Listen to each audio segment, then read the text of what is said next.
Hello everyone, this is Zeeebo and welcome to this AFK journey video. So in today's AFK journey video, we're going to talk about the top 4 best PvE teams to use for your AFK stages itself.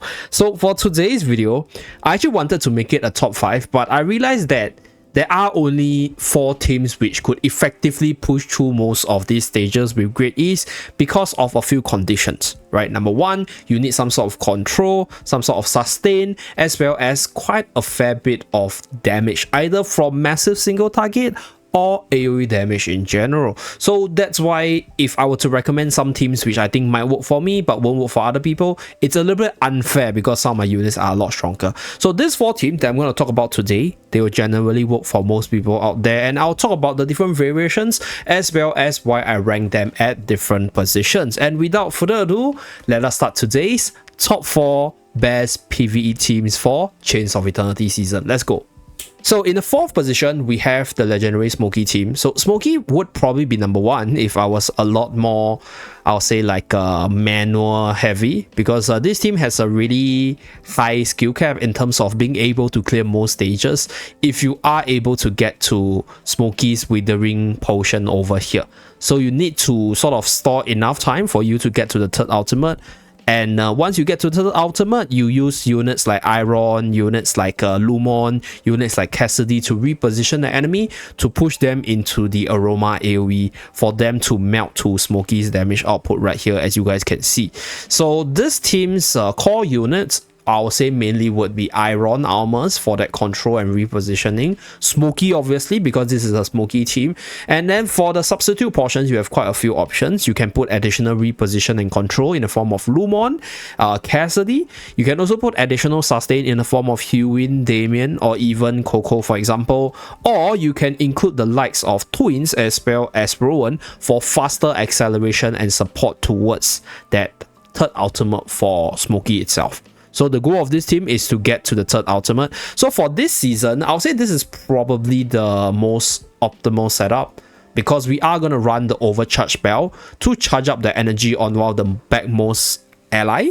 So what this means is that this will allow either number 1 your Twins, or number 2 your Rowans, or number 3 your Smokey to reach their ultimates faster, right? So the additional haste stats as well as the HP and attack stats will allow your team to survive better, and then from there you are able to reposition your enemies with Iron's ability to pull them towards the Aroma of Smokey. So the reason why this team is only at number 4 and not number 1 is because right now in this season there are a lot more units which actually deals with the Iron reposition pretty well, right? With the inclusion of all the Dead Tide soldiers from season 2 with Fintrick season, as well as a whole bunch of really good units that gains control immunity or moves around a lot.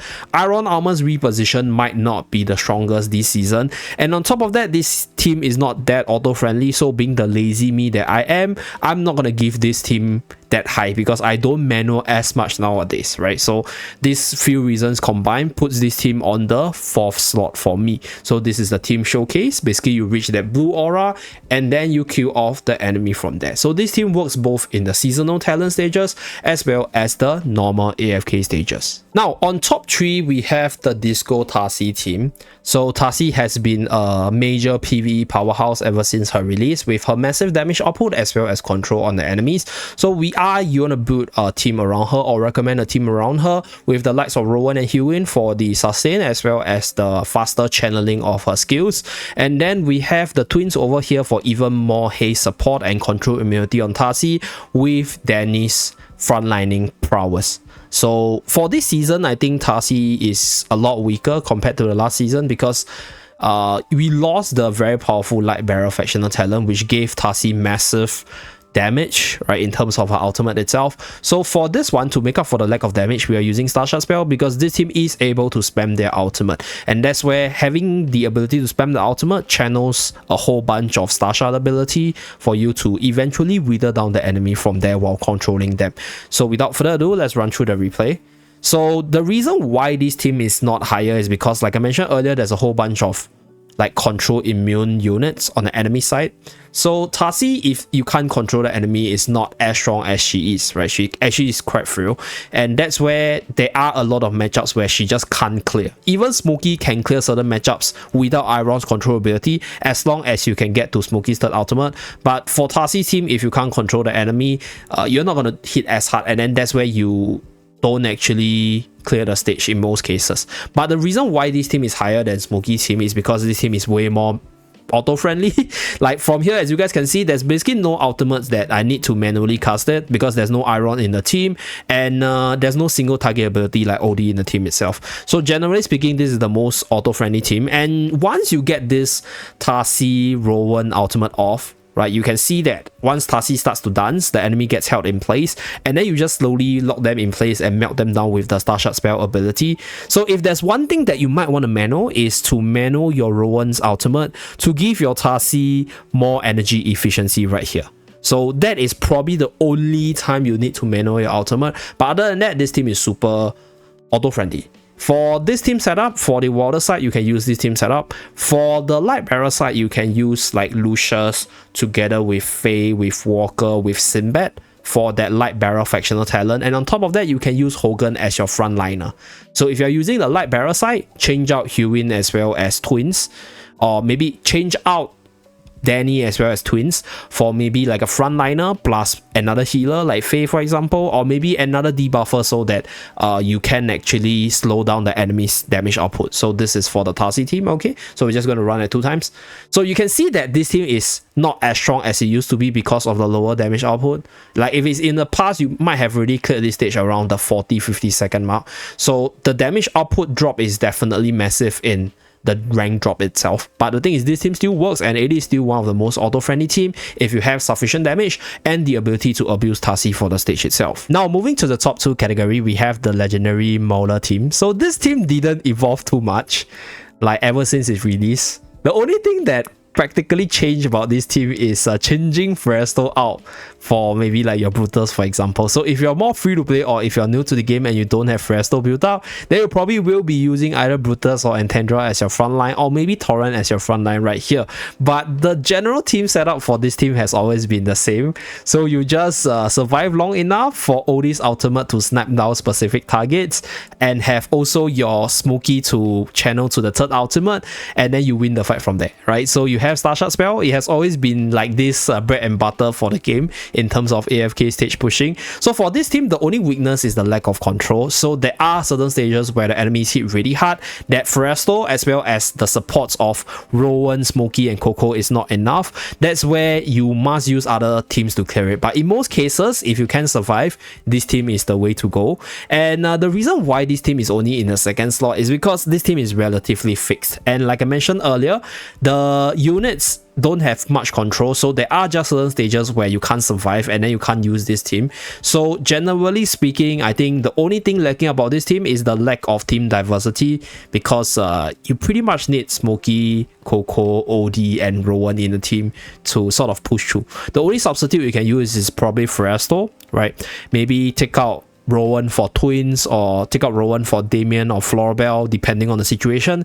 And this is a very solid team working from the preseason all the way to season 3 right here. Okay, so on the number 1 slot, I think this one is to no one's surprise, we have the Iron Armors team in general. So the idea of this team is just Iron and Armors combining their control capabilities to hold the enemies in place, and then you have other units to bring victory to your team itself. So the reason why this team is number 1 instead of the Mauler team is because this team this season has a lot of new toys. Right, new toys in the form of Twins, or obviously Twins goes into most team, but Twins is an addition. We have Bonnie, so Bonnie can provide for Decay's Reach to reduce the damage output of the opponent by reducing their attack as well as their haste, while providing for the damage amplification and ultimate power amplification. We also have the addition of Hugin for shielding as well as control immunity. We also have multiple old toys like Bryon and OD we can pair with this team depending on the situation itself. So there are a lot of team combinations that just goes with Iron and Armors together to bring you to victory. So the core of this team, Iron and Armors, and then you can throw in a whole bunch of units to give you that like win condition that you need for the stage specifically, right? If you need like more heals, heal win. Damien. If you need more control damage, Arden is one. Bonnie is another one. Carolina is valid as well. Tamasia is valid as well. So you have a lot of choice. And then if you need more shielding, buffing, and support for the team, you have twins. You can use Reyna as well. You can use Hugin as well. So right here, we're going to showcase one with Brian. So this team, even though, like I mentioned earlier, there's a whole lot more control immunity units, but this team has received so many new toys that even for those stages where you might not be able to immediately control the enemy, you are able to actually win the stage right here. So you can see from this team over here, even though the Iron Armors is not controlling everyone right here, but because the team is so flexible, you can throw in other units to help you get to your win conditions more easily, right? That's where you are able to just wither the enemy down with the likes of single target damage from OD as well as Brian, or if you need more AoE damage, throw in Iron as well as Arden together with Bonnie or Carolina, and then you have all the different choices to clear through your AFK stages. And that's why, due to the flexibility as well as the high power level of this team, Iron Armors is the best team for the Chains of Eternity season PvE stages itself. Thank you very much for tuning in. Do remember to like and subscribe to see more. I'll see you guys again in my next video. Bye guys.